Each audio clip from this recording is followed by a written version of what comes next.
Good morning दोस्तों। मैं आपका दोस्त बीएल आपके अपने YouTube channel all in one with BL पर आपका स्वागत करता हूं।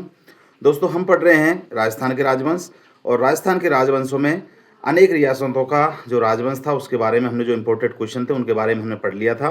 तो आज का हमारा टॉपिक है कोटा का जो राजवंश है, और कोटा के राजवंश के साथ में झालावाड़ में जो राजवंश ने शासन किया उससे संबंधित जो महत्वपूर्ण प्रश्न है उनके बारे में हम आज जानेंगे।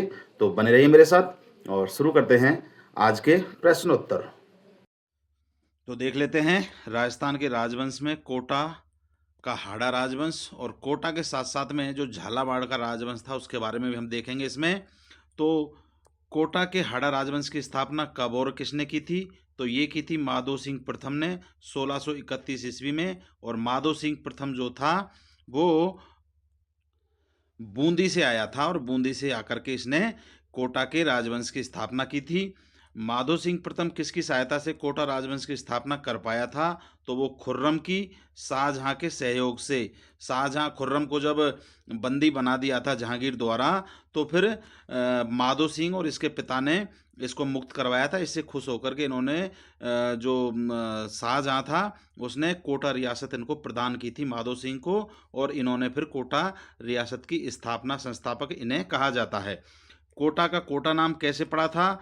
तो वो कोटिया भील था। यहाँ पे पहले कोटिया भील राजा था, जिससे जैत्र सिंह ने 1274 ईस्वी में अकेलगढ़ के युद्ध में कोटा को जीत लिया था। लेकिन जैत्र सिंह बोला कि भाई राज हम करेंगे, लेकिन सहयोग कोटिया भील से बोला कि सहयोग आप करेंगे। तो कोटिया भील ने बोला कि हमारे नाम पर नाम रखिए तब हम आपका सहयोग करेंगे। तो कोटिया भील के नाम पर कोटा का कोटा नाम पड़ा था।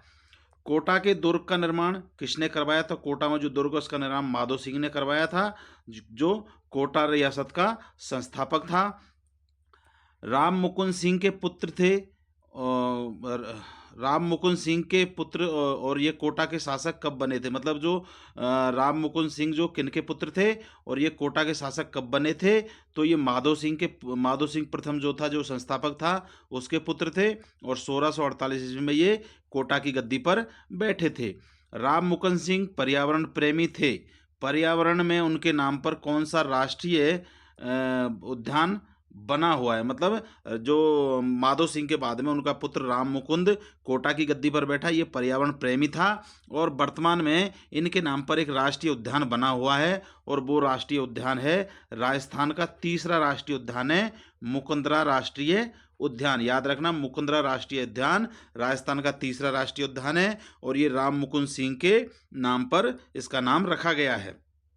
राम मुकुंद सिंह के समय 48 परगने हो गए। इनमें क्या विशेष था? तो ये कोटा में क्या है, 48 परगने बन गए थे। उनमें से अजमेर सूबा जो था उसका जिला रणथंभौर था, और मारवा का जो सूबा था उसका जिला गागरोन को बनाया गया था। तो इसमें ये विशेष था।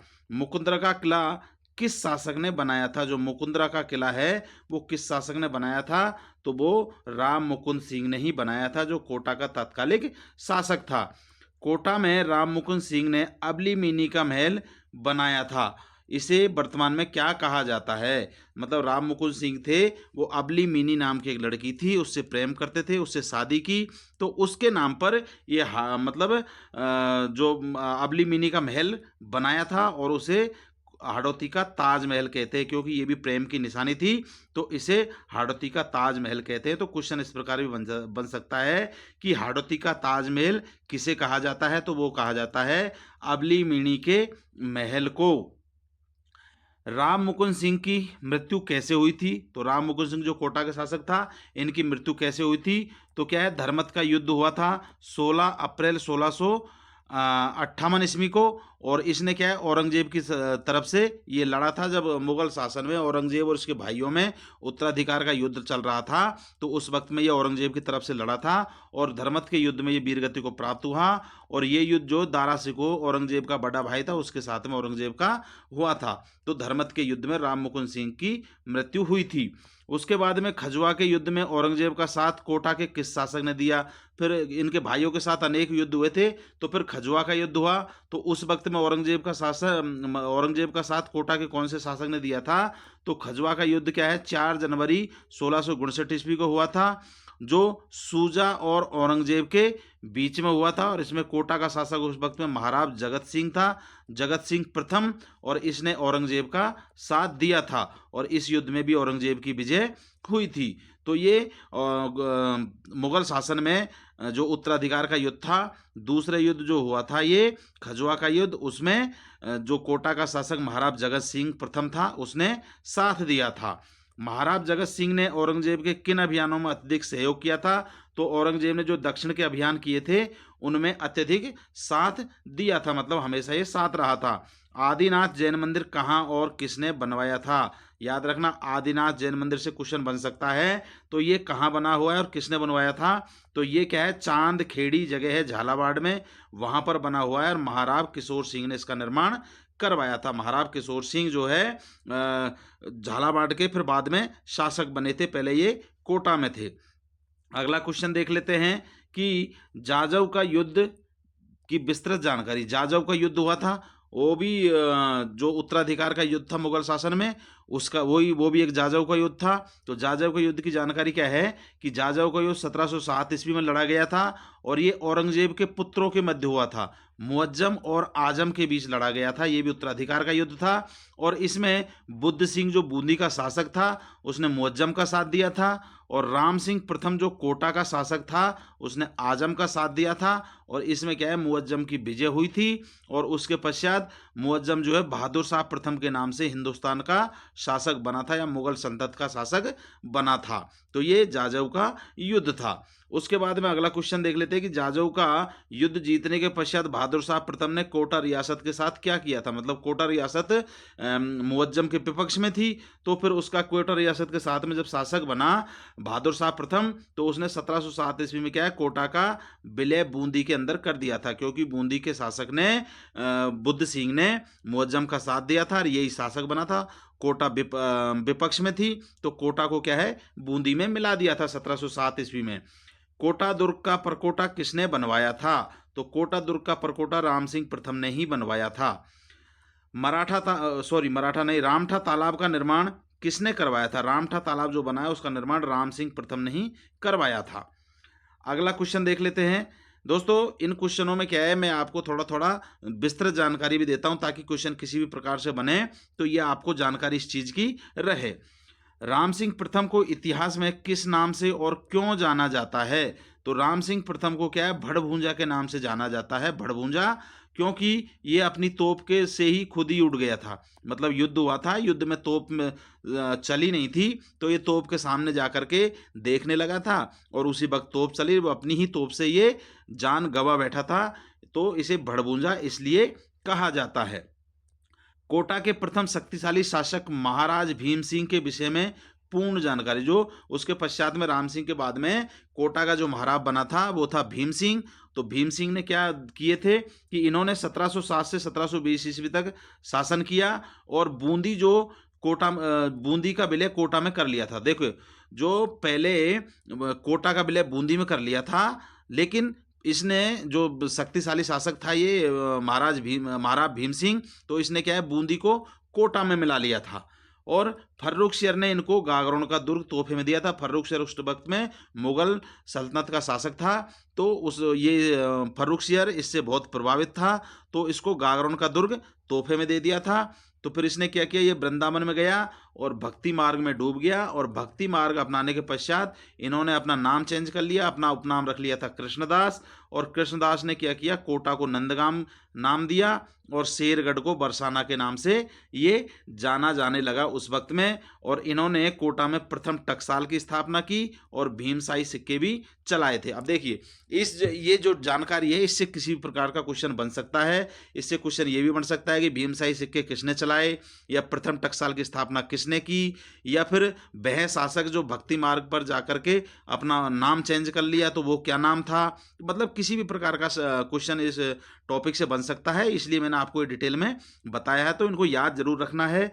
उसके बाद में हिम्मत सिंह जो है किसके दीवान थे, तो महाराज दुर्जन साल के दीवान थे। मतलब ये दुर्जन साल फिर बाद में कोटा का राजा बना था और उस वक्त में दीवानी प्रथा शुरू हो गई थी। तो महाराज दुर्जन सिंह का जो दीवान था वो था हिम्मत सिंह।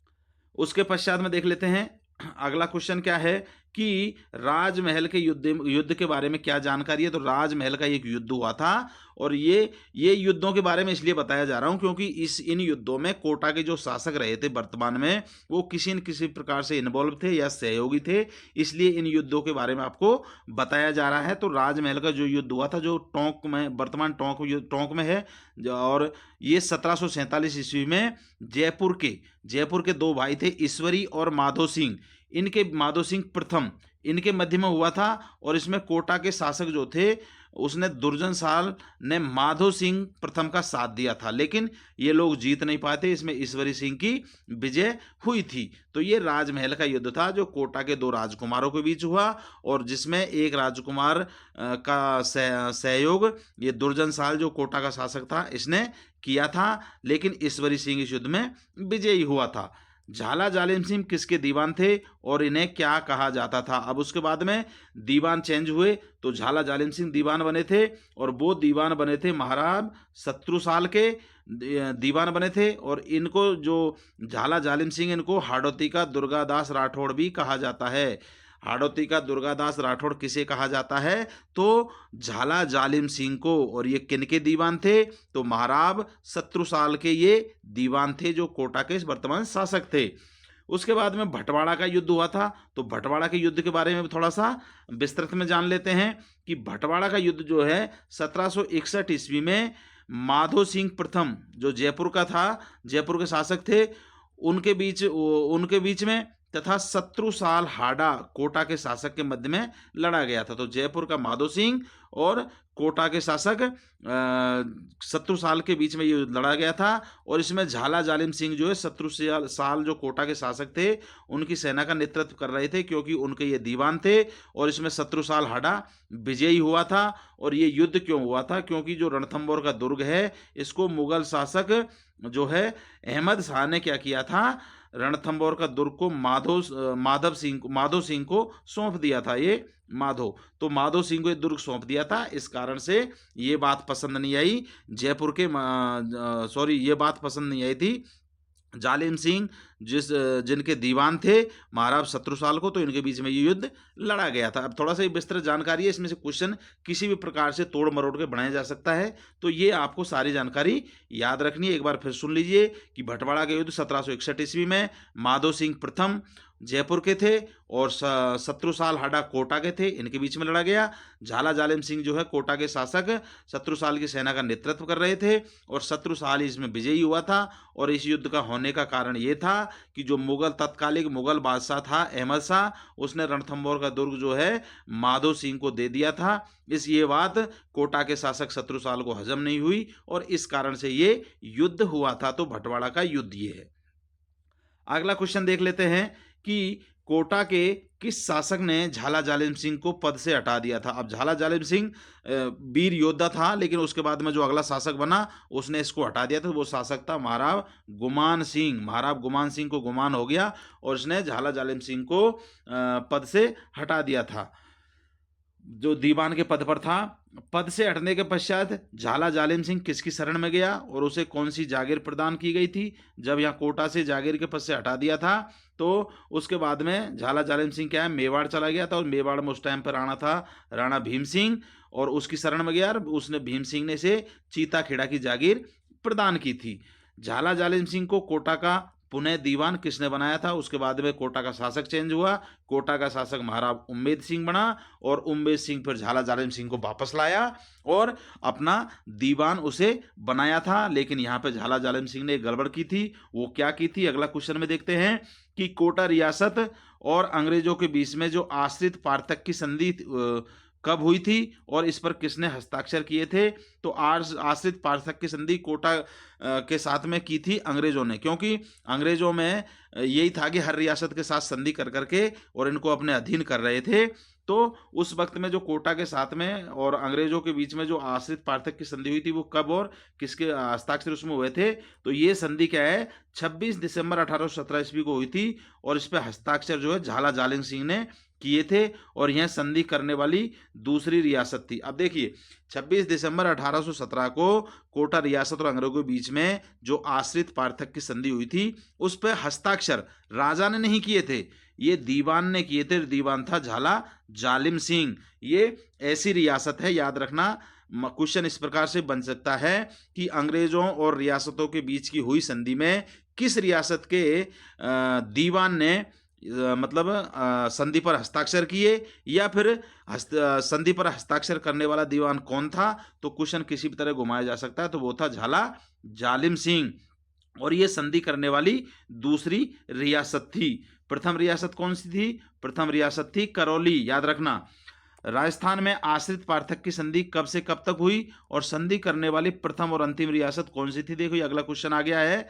तो जो आश्रित पार्थक्य की संधि अंग्रेजों और रियासतों के बीच में जो चली थी वो 1817 से 1823 तक चली थी। और ये चार्ल्स मेटकॉफ उस टाइम पे वायसराय जनरल थे अंग्रेजों के, उनके द्वारा ये रियासतों के साथ संधि की जा रही थी। और प्रथम रियासत करौली थी और जिसमें अंतिम रियासत कौन सी थी? सिरोही थी, याद रखना। प्रथम रियासत करौली, अंतिम रियासत सिरोही, दूसरी रियासत कोटा, जिसमें झाला जालिम सिंह ने हस्ताक्षर किए थे। अंग्रेजों के साथ विस्तृत रूप से संधि करने वाली प्रथम रियासत। अब विस्तृत रूप से संधि, याद रखना, एक तो आश्रित पार्थक्य की संधि हो गई, ये मतलब अपने रियासतों को मिलाने वाली थी। और दूसरी क्या है? विस्तृत रूप से संधि जो थी वो रियासत कौन सी थी प्रथम करने वाली?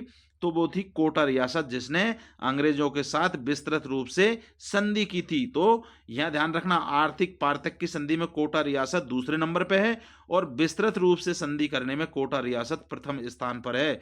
याद रखना इसको क्वेश्चन को। कोटा रियासत द्वारा की गई विस्तृत संधि की शर्तें क्या थी? अब विस्तृत संधि जब कोटा रियासत ने अंग्रेजों के साथ की तो उसमें कुछ शर्त रखी थी अंग्रेजों ने। तो अंग्रेजों ने क्या शर्त रखी थी? राजा आनुवांशिक या राज परिवार के होंगे, मतलब राजा का बेटा ही राजा बनेगा। गोद लेने की प्रथा यहाँ पर खत्म हो गई थी। और वास्तविक सर्वे सर्वा झाला वंश का होगा। झाला वंश कौन? झाला जालिम सिंह ने संधि पर हस्ताक्षर किए थे। तो उन्होंने बोला कि जो झाला जालिम सिंह के वंशज होंगे उनके पास में ही मतलब सर्वाधिक शक्ति रहेगी। जैसे हमारे राजतंत्र में राष्ट्रपति होता है सर्वे सर्वा, लेकिन वास्तविक शक्तियां किसके पास होती है? प्रधानमंत्री के पास। तो इसने जो झाला जालिम सिंह था उसने अपने और अपने वंशजों को प्रधानमंत्री बना लिया था एक तरह से। तो ये भी एक गड़बड़ हुआ था इसमें। कोटा में किशोर सागर तालाब का निर्माण किस शासक ने करवाया था? तो फिर उसके बाद में कोटा का शासक बदला और वो था महाराव किशोर सिंह, जिसने किशोर सागर तालाब का निर्माण कोटा के अंदर करवाया था। अगला क्वेश्चन देख लेते हैं कि महाराव किशन सिंह के दीवान कौन थे? जब महाराव किशन सिंह बने तो इनके दीवान भी चेंज हुए। तो दीवान बने थे माधो सिंह। महाराव राम सिंह द्वितीय के दीवान कौन थे? उनके बाद में झाला मदन सिंह। ये क्या है? जो महाराव किशन सिंह था कोई विशेष कार्य था नहीं, तो उसके बाद में महाराव राम सिंह द्वितीय बने थे और उनके दीवान बने थे झाला मदन सिंह। झाला मदन सिंह ने क्या विशेष कार्य किए थे? अब झाला मदन सिंह जो बना था उसने क्या विशेष कार्य किया था? तो झाला मदन सिंह ने क्या किया था? अंग्रेजों की सहायता से 8 अप्रैल 1838 ईस्वी को झालावाड़ नई रियासत बनाई थी। झालावाड़ को नई रियासत बनाया गया था 8 अप्रैल 1838 ईस्वी में, जिसकी राजधानी झालरापाटन रखी थी। और कोटा से 17 परगने काट करके उनमें से अंग्रेजों ने ये मतलब झालावाड़ में किया था और अंग्रेजों द्वारा ये अंतिम रियासत या नवीन रियासत झालावाड़ का निर्माण किया गया था। अब देखिए इस क्वेश्चन में थोड़ा सा आपको डाउट होगा। झाला जालिम सिंह ने मतलब झालावाड़ की नई रियासत बनवाई थी अंग्रेजों की मदद से, जबकि राजा कौन था? महाराव राम सिंह था। लेकिन जब ये विस्तृत संधि में झाला जालिम सिंह ने हस्ताक्षर कर दिए थे और शक्तियाँ पूरी जो झाला वंश में रख ली थी, तो मदन सिंह का पुत्र जो है झाला जालिम सिंह का पुत्र मदन सिंह झाला ये दीवान बना था। शक्ति इसके हाथ में थी। ये राजा राम सिंह द्वितीय को कुछ नहीं समझता था, तो इसने फिर अंग्रेजों से संधि की और संधि करके 8 अप्रैल 1838 ईस्वी में झालावाड़ नई रियासत बनाई और वहाँ का ये शासक बना। उसकी राजधानी झालरापाटन को रखा और कोटा में जो परगने थे उनमें से 17 परगने काट करके और नई रियासत जो है झालावाड़ बनाया था। और याद रखना अंग्रेजों द्वारा अंतिम रियासत कौन सी बनाई गई थी? वो थी झालावाड़। और ये अगर पूछा जाए नवीन रियासत कौन सी बनाई गई थी तो वो भी झालावाड़ है, ये याद रखना। अगला क्वेश्चन देखते हैं, लॉर्ड रॉबर्ट आयोग के द्वारा महाराज राम सिंह द्वितीय के साथ में क्या किया गया था? तो अब ये क्या है, लॉर्ड रॉबर्ट आयोग क्या है कि उस वक्त में ये जो राम सिंह कोटा का शासक था, उस वक्त में 1857 क्रांति हुई और क्रांतिकारी लगभग 6 महीने तक इनके किले में रहे या उनको अधिकार कर लिया, मतलब जबरदस्ती रहे। तो इस कारण से अंग्रेजों को लगा कि इन्होंने क्रांतिकारियों का साथ दिया है, तो उस कारण से क्या है कि 1857 क्रांति की उसकी जांच के लिए एक लॉर्ड रॉबर्ट आयोग बैठा और उस आयोग ने जांच की और इनको पहले क्या है 17 तोपों की सलामी दी जाती थी, लेकिन सजा के तौर पर 13 तोपों की सलामी कर दी थी। मतलब जो महाराज राम सिंह था उसको जबरदस्ती अंग्रेजों ने मतलब उनकी तोप की सलामी कम की थी और वो कारण था 1857 क्रांति। 1857 क्रांति का में के दौरान क्रांतिकारी इनके यहाँ पर रहे थे, इस कारण से अंग्रेजों को डाउट हुआ कि महाराज राम सिंह ने अंग्रेजों की सहायता की है, सॉरी क्रांतिकारियों की सहायता की है। इस कारण से फिर लॉर्ड रॉबर्ट आयोग बैठाया गया, जांच हुई और जांच में गलतियां पाई गई, जिस कारण से इनको पहले 17 तोपों की सलामी दी जाती थी, लेकिन वो सलामी कम करके 13 तोपों की सलामी इनकी रख दी थी। आगे क्वेश्चन देख लेते हैं कि 1857 की क्रांति में साथ देने के कारण किन किन को विशेष उपहार अंग्रेजों द्वारा दिए गए थे। मतलब जिन लोगों ने 1857 की क्रांति को दबाने के लिए अंग्रेजों का साथ दिया था, तो अंग्रेजों ने क्या क्या विशेष उपाधि या विशेष चीजें किन किन राजाओं को दी थी। तो साथ देने वाले राजा थे जयपुर के शासक राम सिंह द्वितीय। उस वक्त याद रखना, राम सिंह द्वितीय ही कोटा में था उस वक्त में, राम सिंह द्वितीय ही जयपुर में था उस वक्त में 1857 क्रांति के समय। ये पॉइंट याद रखने बड़ी बात है ना। तो जयपुर के शासक राम सिंह द्वितीय को अंग्रेजों ने सितार ए हिंद की उपाधि प्रदान की और करौली ने भी इसका अंग्रेजों का साथ दिया था। तो राजा मदन सिंह थे, उनकी तोपों की सलामी बढ़ा दी थी। तो याद रखना 1857 की क्रांति के दौरान किसकी तोपों की सलामी घटाई और किसकी बढ़ाई थी। तो कोटा के कोटा के शासक राम सिंह द्वितीय की सलामी घटाई थी और करौली के शासक मदन सिंह की तोपों की सलामी बढ़ाई थी, ये याद रखना। तो 1857 क्रांति में जयपुर के शासक राम सिंह द्वितीय ने और करौली के शासक राजा मदन सिंह ने अंग्रेजों की सहायता की, जिससे क्रांति को दबाया गया और उस कारण से सितारे हिंद की उपाधि राम सिंह द्वितीय जयपुर के शासक को और करौली के शासक मदन सिंह को तोपों की सलामी बढ़ाई थी। ये उपहार अंग्रेजों द्वारा दिए गए थे। अगला क्वेश्चन देखते हैं, कोटा में शांति का काल किस शासक के समय को माना जाता है। फिर मतलब क्रांति खत्म हो गई, उसके बाद में महाराज शत्रुसाल तृतीय राजा बने थे कोटा के, जो 1865 से 1881 ईस्वी तक रहे थे। इनके शासन में कोई दंगा या कोई युद्ध नहीं हुआ था, मतलब इनके शासन काल को शांति युग माना जाता है। उसके बाद में महाराज उम्मेद सिंह द्वितीय यहाँ के शासक बने, जो 1881 से 1940 ईस्वी तक ये रहे थे और इन्होंने अंग्रेजों के लिए क्या किया था। इसने मतलब महाराज उम्मेद सिंह था, इसने अंग्रेजों के लिए क्या विशेष किया था। तो 1896 ईस्वी में महारानी विक्टोरिया के 60 वर्ष पूर्ण होने पर हीरक जयंती मनाई थी। याद रखना, हीरक जयंती किस शासक ने बनाई थी। तो कोटा के शासक महाराज उम्मेद सिंह ने। और 1902 ईस्वी में एडवर्ड पंचम के राज्याभिषेक समारोह में भी ये शामिल हुए थे और इनके समय में लॉर्ड लिटिल और लॉर्ड इरविन कोटा की यात्रा पर आए थे। तो महाराज उम्मेद सिंह द्वितीय के समय में क्या क्या हुआ था। 1896 ईस्वी में रानी विक्टोरिया के 60 वर्ष पूर्ण होने पर हीरक जयंती मनाई थी। 1902 ईस्वी में लॉर्ड पंचम का राज्याभिषेक जब हुआ था तो उनके समारोह में इन्होंने भाग लिया था और इनके शासनकाल में लॉर्ड लिटन और लॉर्ड इरविन कोटा की यात्रा के लिए आए थे।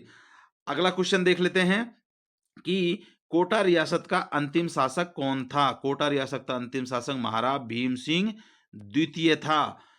राजस्थान के एकीकरण के दूसरे चरण में महाराज भीम सिंह की क्या भूमिका थी। अब उस वक्त में क्या राजस्थान का एकीकरण होने लग गया था, देश आजाद हो गया था, तो एकीकरण हुआ था। तो अंतिम राजा कौन थे, भीम सिंह थे। तो 25 मार्च 1948 को राजस्थान के एकीकरण के दूसरे चरण में महाराज प्रमुख महाराज भीम सिंह को बनाया गया, मतलब राज प्रमुख बनाया गया था महाराज भीम सिंह को। और पूर्वी राजस्थान संघ, जो ये दूसरे चरण का विलय था, उसको कहते थे पूर्वी राजस्थान संघ, उसकी राजधानी भी कोटा को बनाया गया था। तो ये राजस्थान के एकीकरण के समय की बात है, उस वक्त में कोटा के शासक महाराज भीम सिंह द्वितीय थे। तो यहाँ पर कोटा का जो शासक था, राजवंश था, उनका शासन समाप्त हो गया था। और अब आपको पता है कि बीच में से झालावाड़ की रियासत की स्थापना की थी मदन सिंह ने, जो आपको मैंने थोड़ी देर पहले बताया था। तो थोड़ा-सा इम्पोर्टेंट जो क्वेश्चन है झालावाड़ से संबंधित वो भी देख लेते हैं। तो झालावाड़ रियासत, इसके संस्थापक मदन सिंह थे, जिसने 8 अप्रैल 1838 ईस्वी में अंग्रेजों की सहायता से झालावाड़ रियासत की स्थापना की थी। राजधानी झालरापाटन बनाया बनाया था, अभी थोड़ी देर पहले बनाया। और यहाँ के जो राजा बनने थे, झालावाड़ के रियासत के राजा थे जो मदन सिंह थे, इनको राज राणा की उपाधि इन्होंने धारण की थी। यहाँ पे जो भी शासक बना था झालावाड़ का, वो सब राज राणा कहलाता था। फिर उसके बाद में पृथ्वी सिंह दूसरा राजा बना, जिसने 1857 क्रांति के समय शासक रहे थे। मतलब 1857 क्रांति के समय ये शासक थे झालावाड़ के। तात्या टोपे ने इनको पराजित करके झालावाड़ पर अधिकार कर लिया था। मतलब इससे झालावाड़ तात्या टोपे ने छीन लिया था। उसके बाद में तीसरे राजा बने थे झालावाड़ के भवानी सिंह, जो 1921 में पारसी नाट्यशाला या पारसी रंगमंच की स्थापना इसने की थी। तो पारसी रंगमंच की स्थापना किसने की थी? भवानी सिंह ने। कब की थी? 1921 ईस्वी में।